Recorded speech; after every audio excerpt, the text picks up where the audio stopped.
Oke, kali ini aku akan ngebahas materi penyangga atau buffer dengan hidrolisis, karena ini adalah salah satu materi yang banyak banget di-request sama murid aku, kayak, "Kak, gimana sih caranya ngebedain kita kapan ini penyangga, kapan ini hidrolisis?" Gitu. Oke, sekarang kita bahas. Di penyangga dan hidrolisis itu sama-sama ketika ada asam lemah bertemu dengan basa kuat, yang terbentuk adalah garam basa. Ketika asam kuat bertemu basa lemah, yang terbentuk adalah garam asam. Kita masuk ke contoh. Ketika ada suatu reaksi, asam dan basa, kalian reaksikan menggunakan MRS. Untuk di penyangga atau buffer, yang sisa itu hanyalah asam lemah atau basa lemah dengan garamnya. Untuk hidrolisis, yang sisa adalah garam saja. Contoh, kita punya CH3COOH plus NaOH menjadi CH3COONa. Ingat, di penyangga atau buffer, yang sisa itu harus asam lemah atau basa lemah dengan garamnya. Jadi, di sini ada basa kuatnya, itu harus habis.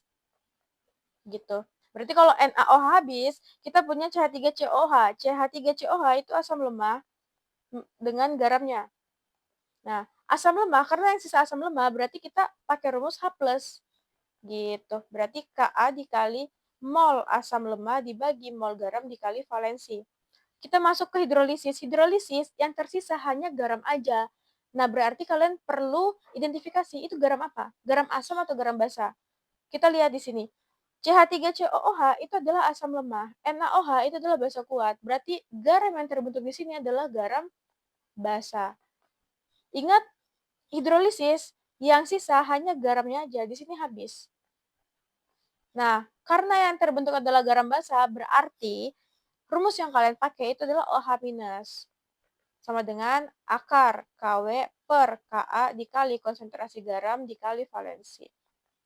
Ingat, di hidrolisis itu hanya ada 3 kondisi, asam lemah basa kuat, asam kuat basa lemah, asam lemah basa lemah. Jadi ketika kalian menemukan kondisi, di sini aku tulis aja ya, 4 ya, kondisi 4. Ketika kalian menemukan kondisi asam kuat bertemu dengan basa kuat, ini tidak bisa terhidrolisis. Oke? Untuk yang pertama sama yang kedua, ketika kalian menemukan asam lemah bertemu basa kuat atau asam kuat bertemu basa lemah, ini adalah hidrolisis sebagian atau parsial.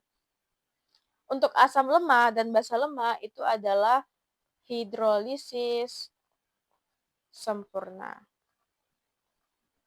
Oke, jadi itu ya. Jadi konsepnya pada intinya yang membedakan penyangga dengan hidrolisis itu adalah penyangga sisanya harus asam lemah garamnya. Untuk kuat, untuk basa kuat, untuk asam kuat itu mereka harus habis ketika kalian mereaksikannya menggunakan MRS. Untuk hidrolisis itu hanya garam saja yang tersisa. Untuk di reaktan semuanya habis. Itu yang membedakan. Oke, jadi mungkin sampai sini dulu. Nanti nextnya aku akan bahas contoh soal yang membedakan penyangga dengan hidrolisis.